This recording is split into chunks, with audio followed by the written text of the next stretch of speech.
क्या ऐसा रीज़न है कि 95% ट्रेडर्स स्टॉक मार्केट में लॉस ही करता है? सेबी का डेटा तो आपने देखा ही होगा।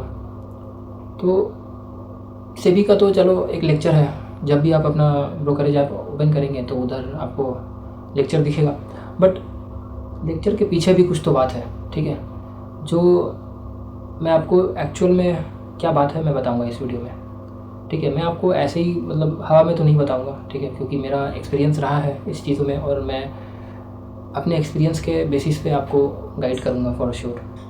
तो अभी देखिए, बात यह है कि लॉस क्यों होता है आम आदमी को, ठीक है, क्या रीज़न है। जैसे ही स्टॉक बाई करता है कोई भी बिगिनर, जैसे अपना स्टॉक मार्केट का जर्नी शुरू किया, तो जैसे ही वो कोई नया स्टॉक बाई किया तो उधर वो देखेगा कि बाई करने के बाद ही गिरने लगता है स्टॉक का प्राइस। ऐसा फील होता है एज इफ़ कोई मुझे वॉच कर रहा है, राइट। जैसे ही मैं ख़रीदता हूँ वैसे ही मार्केट का, वैसे ही स्टॉक का प्राइस नीचे गिरने लगता है, एज इफ कैमरा लगा हुआ है, कोई देख रहा है, करेक्ट। और कोई भी स्टॉक में करूँ तो रिजल्ट वही है, ठीक है। इंट्राडे करो तो और बुरा हालत, कि जैसे ही खरीदा वैसे ही नीचे गिरा, तो ऐसा लगता है कि भाई अपना ही स्टॉक हमेशा गिरता रहता है, राइट। तो ऐसे कर करके थक हार के लास्ट में आदमी छोड़ देता है। इसके पीछे का रीज़न आपने फाइंड आउट किया कभी? तो मैं बताता हूँ कि रीज़न क्या है। मेरे साथ भी ऐसा हो चुका है, ठीक है, डिस्क्लेमर दे दूँ, तभी मैं आपको बता रहा हूँ। तो अब नहीं होता है, तो उसके पीछे का रीज़न जान लीजिए कि जब भी आप कोई स्टॉक खरीदते हैं, ठीक है, आप या तो फोमो में ख़रीदते हैं कि तुरंत एंट्री कर लेते हैं, नहीं तो स्टॉक बढ़ जाएगा, ठीक है। आपका खरीदने के पीछे का कोई रीज़न होता है क्या? कभी आपने ये सोचा? जब भी कोई स्टॉक आप खरीद रहे हैं तो कोई तो रीज़न होना चाहिए उसको खरीदने का।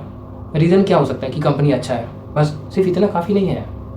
रीज़न आपको ये भी देखना पड़ेगा चार्ट पे कि आप कौन सा एरिया में खरीद रहे हैं। अगर आप सिर्फ इतना देख के खरीद रहे कि भाई कंपनी अच्छा है, लॉन्ग टर्म में अच्छा करेगा, और आप लॉन्ग टर्म के लिए खरीद रहे हैं, ठीक है, तो फिर आपको शॉर्ट टर्म में क्या होता है वो स्टॉक के साथ वो आपको देखना नहीं चाहिए, ठीक है। लेकिन अगर आप शॉर्ट टर्म में क्या होता है वो स्टॉक को देखते हैं और अगर स्टॉक गिरता है और वो आपको अफेक्ट करता है आपका पीस ऑफ माइंड को, तो आपको उस केस में सिर्फ स्टॉक या कंपनी कैसा है वो देखने से काम नहीं चलेगा। आपको फिर चार्ट भी देखना पड़ेगा, टेक्निकल एनालिसिस करना पड़ेगा चार्ट का। तो चार्ट में आपको ढूंढना पड़ेगा कि क्या रीज़न है। आपने फंडामेंटली रीज़न तो ढूंढ लिया कि कंपनी अच्छा है तो चलो इसमें इन्वेस्ट करते हैं, बट क्या आपने टेक्निकल वाला रीज़न ढूंढा कि ऐसा क्या दिख रहा है चार्ट पे, ऐसा कोई पैटर्न बन रहा है क्या चार्ट पे, ठीक है। कुछ तो वैसा पैटर्न नहीं बन रहा था उस समय तो आप खरीद लिए, इसलिए वहाँ से गिरा। But most of the times में ना पैटर्न या कुछ अच्छा चार्ट नहीं बन रहा होता है, ठीक है, कुछ अच्छा कैंडल स्टिक का पैटर्न जो है वो फॉर्म नहीं हो रहा होता है, क्योंकि मार्केट में अपॉर्चुनिटी लिमिटेड है। बट इतना भी इसका मतलब ये नहीं कि ज़रा भी मतलब मिलता नहीं है अपॉर्चुनिटी है, ठीक है, बट हमेशा जब भी खरीदेंगे तब मिल जाएगा अपॉर्चुनिटी, वैसा नहीं होता है, ठीक है। तो आपको प्रॉपर अपॉर्चुनिटी का इंतजार करना होता है, क्योंकि मार्केट पेशेंस का गेम है। आप कोई भी स्टॉक किस टाइम पे उठा रहे हैं वो मैटर करता है, ठीक है। अगर आप शॉर्ट टर्म के लिए ले रहे तो तब वहाँ पे टाइम फैक्टर आ जाता है, ठीक है। आपको थोड़ा टाइमिंग करके लेना पड़ेगा। तो टाइमिंग क्या है होता है एक्चुअली चार्ट पे? अगर आप देख रहे हैं कि भाई जैसे कोई स्टॉक 2000 रुपये पे चल रहा है, आपको वो स्टॉक में पोजीशन बनानी है, तो उस केस में आप देखेंगे कि वो चार्ट का कौन सा जगह पे सपोर्ट है, ठीक है। अगर 2000 पे चल रहा है तो जैसे मान लीजिए कोई सपोर्ट है 1800 पे, ठीक है, तो वो सपोर्ट आप फाइंड आउट कैसे कर रहे हैं? आपका कोई क्राइटेरिया होगा फाइंड आउट करने का। तो सपोर्ट जैसे मूविंग एवरेज के बेसिस पे हो गया, ठीक है।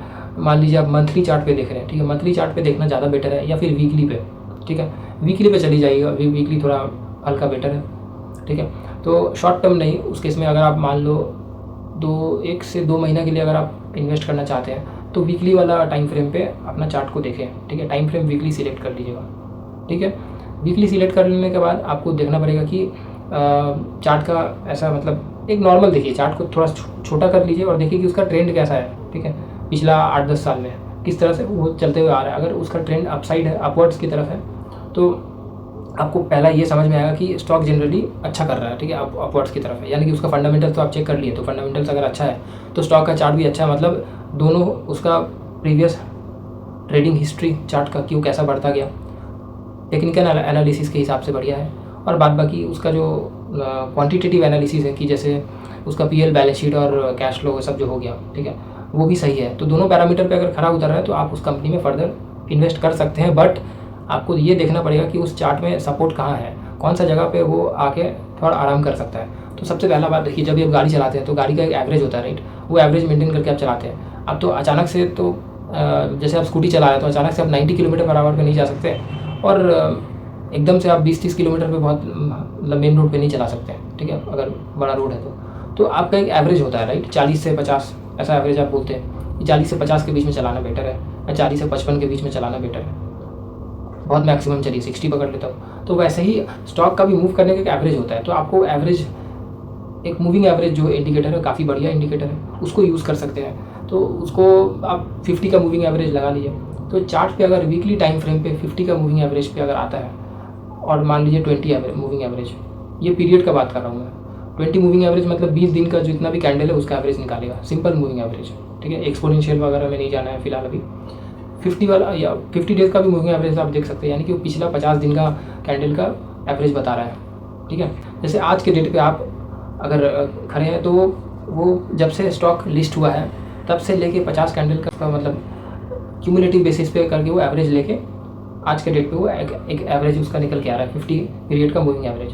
तो वो जो 50 पीरियड का मूविंग एवरेज है वो अगर 1800 पे आता है, ठीक है, 1800 का दिख रहा है, तो पोजीशन मैं उस केस में कैसे बनाऊंगा, मैं या तो 1850 से लेके 1800 का एक रेंज पकड़ लूँगा, उसके बीच में मैं पोजीशन बनाऊंगा, ठीक है। तो मैं रीज़न फाइंड आउट करिए कि मेरा जोन क्या है। अब अगर किसी भी दिन मैं 1800 पे या 1825 पे अगर मैं पोजीशन बना लेता हूँ, तो मैं देखूंगा उसमें अगर वो स्टॉक का प्राइस, ठीक है, 2 हफ्ते के लिए या 1 हफ्ते के लिए अगर 1850 के नीचे, सॉरी 1800 के नीचे जो कि उसका वीकली मूविंग एवरेज है, उसके नीचे अगर आके क्लोज हो जाता है तो मैं निकल जाऊँगा, तो मेरा उस स्टॉक में रहने का रीज़न ख़त्म हो गया, ठीक है। उसके बाद भी अगर ये लॉन्ग टर्म इन्वेस्टमेंट है तब मैं उसको ऐसे ही छोड़ दूंगा, तब फिर तो मुझे शॉर्ट टर्म फ्लक्चुएशंस पे फ़र्क भी नहीं पड़ता, राइट। लेकिन अगर आप ट्रेडर हैं, मैं अगर ट्रेडर हूँ, तो उस केस में मैं रीज़न फाइंड आउट करूँगा चार्ट पे कि क्या रीज़न है जिसके वजह से उसमें मैं पोजीशन बना रहा हूँ। अगर वो रीज़न ख़त्म हो गया तो मुझे वो उसमें रहने का भी रीज़न ख़त्म हो जाएगा, अगर मैं ट्रेडर हूँ तो, ठीक है, तो मैं एग्जिट करूँगा उस केस में। तो ऐसा स्ट्रिक्ट रूल्स अगर आप डिफाइन करते हैं, ये मैं एक एग्जांपल दिया आपको, ठीक है, ऐसे अगर स्ट्रिक्ट रूल्स अगर आप डिफाइन करते हैं और इस तरह से ये रूल फॉलो करते हुए अगर आप, मार्केट में बहुत सारा स्टॉक है, स्टॉक मार्केट में आपको काफ़ी स्टॉक्स मिल जाएंगे, निफ्टी 500 में से अगर आप 10 स्टॉक भी इस रीज़न के हिसाब से निकालते हैं, या चलिए 5 से 8 स्टॉक भी अगर इस रीज़न के थ्रू आप निकाल के अगर आप इन्वेस्ट करते हैं, ठीक है, 1 से 3 महीने के लिए, तो आपको अच्छा एक ROI निकल के आएगा, ठीक है, रिटर्न ऑन इन्वेस्टमेंट। तो आपको मान लीजिए अगर आपका टारगेट 3 महीने का 15-20% है, तो मेरे ख्याल से अचीवेबल है, हो जाता है अचीव। 10 से 12% आ रहा है तो भी 3 महीने का ख़राब नहीं है, काफ़ी बेटर है, ठीक है। तो अपना एक्सपेक्टेशंस हमेशा मिनिमम रखिए। आने को तो 20% भी आ सकता है, 30% भी आ सकता है, लेकिन आप अपना एक्सपेक्टेशंस मिनिमम रखिए। अगर आपको एक मिनिमम डिसेंट प्रॉफिट आ रहा है तो आप एग्जिट कर लीजिए, ठीक है। लेकिन कभी कभी क्या होता है ना कि जैसे एक्सेप्शन, जैसे कभी ज़्यादा प्रॉफिट हो जाता है, तो वो कैसे होता है, किसी दिन आप देखिएगा आपका कंट्रोल में नहीं है, ठीक है, वो चीज़ आप किसी दिन आप अपना ब्रोकरेज एप्लीकेशन ओपन करेंगे, देखेंगे कोई स्टॉक वो मान लीजिए 5 से 8 स्टॉक आपने लिया, तो उसमें से 1-2 स्टॉक 18% ऊपर अपर सर्किट, या मान लीजिए कोई एक स्टॉक 5% 6% ऊपर निकल गया, ठीक है। तो उस केस में आप क्या करें, तो वैसा निकल जाता है। ऐसा कुछ स्टॉक है जो अच्छा बढ़ जाएगा, तो अगर ऐसा कोई स्टॉक बढ़ता है तो आपका ओवरऑल परफॉर्मेंस को अच्छा रखेगा। और अगर नहीं भी बढ़ता तो आपका रिस्क मैनेजमेंट हो रहा है, आप एक प्रॉपर बहुत सारा स्टॉक्स में पोजीशन बना के जा रहे हैं। सेम याद रहे, सेम स्ट्रैटेजी के हिसाब से ही आपको वो 5 से 10 स्टॉक जो भी है वो आपको चुनाव करके खरीदना है। इस तरह से आपका एक प्रॉपर सिस्टम होना चाहिए, एक प्रोसेस होना चाहिए। प्रोसेस फॉलो करेंगे तो आपको ज़्यादा नुकसान में आप नहीं रहेंगे, आपको पेन कम से कम होगा। तो ये स्ट्रैटेजी के हिसाब से अगर आप प्रोसीड करेंगे तो मेरे ख्याल से आपको एक रास्ता मिल जाएगा, एक ज़रिया मिल जाएगा कमाने का। तो फ्रेंड्स, ये वीडियो में मैं आपको अगर समराइज़ करूँ तो ये सिखाया कि अगर आप बिगिनर हैं, ठीक है, और अगर आपके स्टॉक लेने से ही स्टॉक का प्राइस गिरता जाता है तो आपको घबराना नहीं है। आपको ये वीडियो देखना अच्छे से 1-2-3 बार वॉच करिए, समझिए कि मैंने क्या बताया, ठीक है, उसके हिसाब से वो प्रोसेस फॉलो करिए, तो मेरे ख्याल से आपको काफ़ी राहत मिलेगा। फिर आप कम से कम 3 महीना या 6 महीना, ठीक है, ये करके देखिए। उसके बाद भी अगर आपको रिजल्ट नहीं मिलता है तो आप आके मुझे बताइए कि रिजल्ट नहीं मिला, ठीक है। हो ही नहीं सकता कि आपको मतलब डिज़ायर्ड रिजल्ट नहीं मिलेगा अगर आप प्रॉपर सिस्टम फॉलो किए हैं, एक भी गलती नहीं की, जितना मैंने भी अभी तक बताया। और ध्यान रखिएगा, स्टॉक्स अच्छा सिलेक्ट करिए जो फंडामेंटली गुड है, उसके हिसाब से आप अगर चार्ट वाला जो क्राइटेरिया मैंने बताया, ठीक है, उसके हिसाब से अगर आप 50 का वीकली 50 वाला पीरियड का वीकली मूविंग एवरेज, यानी कि 50 वीक, आप समझ रहे हैं, 50 पीरियड मैंने बोला तो 50 प्रीवियस वीक का कैंडल्स का एवरेज चल रहा है वो, ठीक है, क्यूमुलेटिव बेसिस पे चलते आ रहा है, तो वो एवरेज स्ट्रॉन्ग होगा। और अगर चार्ट स्ट्रॉन्ग है उसका आप हिस्ट्री देखें, ठीक है, आप पहले उसका हिस्ट्री देखें। फर्स्ट स्टेप क्या है, आप उसका फंडामेंटल देखिए, फंडामेंटल के हिसाब से ठीक लगा आपको, पीएल बैलेंस शीट थोड़ा देखिए, स्क्रीनर पर जाके आप थोड़ा टाइम स्पेंड करिए, तो आपका ऐसे बिजनेस सेंस भी बेटर होगा, नॉलेज बढ़ेगा ऐसे, ठीक है, कि कैसे बिजनेस चलता है। आप debt to equity ratio check करिए, ठीक है, फिर पी रेशियो चेक करिए, वो काफ़ी चीज़ें हैं, ठीक ठीक है। इसके काफ़ी यूट्यूब पे वीडियोस भी अवेलेबल है। अगर आप चाहते तो कि मैं बनाऊँ, ठीक है, उस टॉपिक पे वीडियो, तो आप कमेंट करिए, मैं ज़रूर उस टॉपिक को कवर करूँगा, फंडामेंटल एनालिसिस वाला पार्ट भी। बट फिलहाल फंडामेंटली अगर आपको थोड़ा बहुत आता है समझना, ठीक है, या फिर फंडामेंटली आप नहीं भी देखना चाहते तो आप डेली लाइफ में कितना कंपनीज देखते होंगे, जैसे कि FMCG में ब्रिटानिया हो गया, हिंदुस्तान यूनिलीवर हो गया, तो ये सारे कंपनीज आपको पता है कि ये फंडामेंटली स्ट्रॉन्ग है, ठीक है। फिर रिलायंस हो गया, फिर आपका जियो फाइनेंशियल सर्विसेज हो गया, ये सारा स्टॉक्स मैं सजेस्ट नहीं कर रहा हूँ आपको, एग्जांपल के तौर पे बोल रहा हूँ। इतनी सारी कंपनीज हैं, ठीक है, बाई सेल का कोई रिकमेंडेशन नहीं है अभी के लिए, ठीक है, बट फ्यूचर में होगा, ऐसे प्लान्स हैं मेरे, तो मैं आपको उस चीज़ पे अपडेट करूँगा। बट ये जो स्टॉक्स का मैं नाम बोल रहा हूँ, ये सारे कंपनीज़ का, ये बहुत सारे कंपनीज हैं ऐसे जो आप डेली लाइफ में देखते हैं, जैसे कि और भी कंपनीज़ का अगर मैं नाम लूँ तो IT में TCS है, इन्फोसिस, विप्रो, ये सारे बहुत सारी कंपनीज़ है, ठीक है, जो नोन कंपनीज है, जो ऑलरेडी मार्केट में अपना एक पहचान बना चुका है, जो घोड़ा ऑलरेडी बहुत सारे रेसेस जीत चुका है। तो ऐसे कंपनीज जो ऑलरेडी नाम कमा चुकी है, बड़ी हो चुकी है, बिग ब्रांड है, ठीक है, जो सब कोई जानता है। बैंक में हो गया ऐसे HDFC bank, ICICI bank, Kotak Mahindra bank, SBI, state bank of India, ये सारी चीज़ जो सेक्टर के टॉप 4 से 5 कंपनी है, ठीक है। इन लोग में अगर आप ऐसा इन सारी कंपनीज में अगर आप ये क्राइटेरिया डालते हुए पोजीशन बनाते हैं तो देखिएगा आपको ज़्यादा पेन नहीं होगा, रिजल्ट ठीक ठाक आएगा। बट कंपनी अच्छा सिलेक्ट करना है, ठीक है, फंडामेंटली वो स्ट्रांग होना चाहिए। दोस्तों इस वीडियो में इतना ही। इस वीडियो में हमने सीखा कि कैसे एक स्टॉक को पहले चुनाव किया जाता है फंडामेंटली, वो चुनाव करने के बाद सिलेक्शन जब हो जाए, आपके क्राइटेरिया पे फुलफिल करें फंडामेंटली, तो फिर टेक्निकली आप सारा वो जो इंडिकेटर का मैंने बताया कि 50 मूविंग एवरेज ला सकते हैं या 20 मूविंग एवरेज लगा सकते हैं, वो ला के देखना है कि कौन सा 20 पे सपोर्ट लिया था लास्ट टाइम या वीकली 50 पे सपोर्ट लिया था, ठीक है। आप ऐसा लगा के चेक कर सकते हैं, जिस पे सपोर्ट लिया था अगली बारी उस लाइन को रेस्पेक्ट करेगा, ठीक है, क्योंकि प्रीवियसली वहाँ से सपोर्ट लेके उठा था ऊपर, फिर जब वापस गिर के वो अगर उस लाइन पे आएगा सपोर्ट लेगा, तो वहाँ पे जब आए तो तुरंत पोजीशन नहीं बनाना, देखना है कि वहाँ से हल्का सा ऊपर की तरफ मूव किया है तब पोजीशन बनाइए, ठीक है। अब छोटे टाइम फ्रेम पे चले जाइएगा और देखिए अगर वो थोड़ा अपसाइड का ऊपर का तरफ अगर कुछ बना रहा है चार्ट पैटर्न, तो उसके हिसाब से आप ट्रेड ले सकते हैं, ठीक है। बट अगर आप शुरू में नए हैं तो आप ऐसे भी ले सकते हैं, बट डाइवर्सिफाई करके जाइएगा, ध्यान रहे किसी एक स्टॉक में पोजीशन नहीं बनाना है, ठीक है, पूरे कैपिटल लगा के।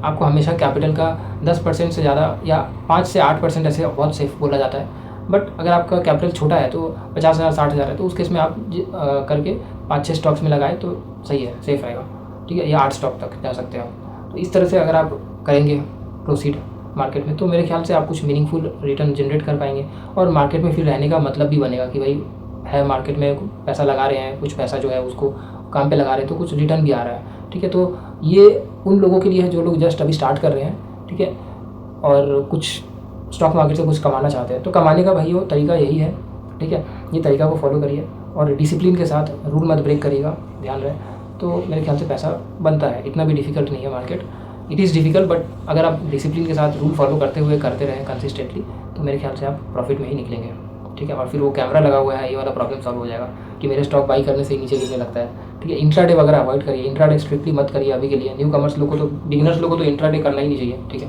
पहला 3 से 4 साल आप सिर्फ इंट्राडे से दूरी रहे, उसके बाद अगर आपका मन करे, आपका रिस्क अलाउ करता है आपको, तब करें intraday, otherwise intraday strictly prohibited, ठीक है। तो दोस्तों इस वीडियो में इतना ही। नेक्स्ट वीडियो में मैं फिर से मिलूँगा कुछ अच्छा टॉपिक जिसमें आपको कुछ सीखने को मिलेगा, ठीक है।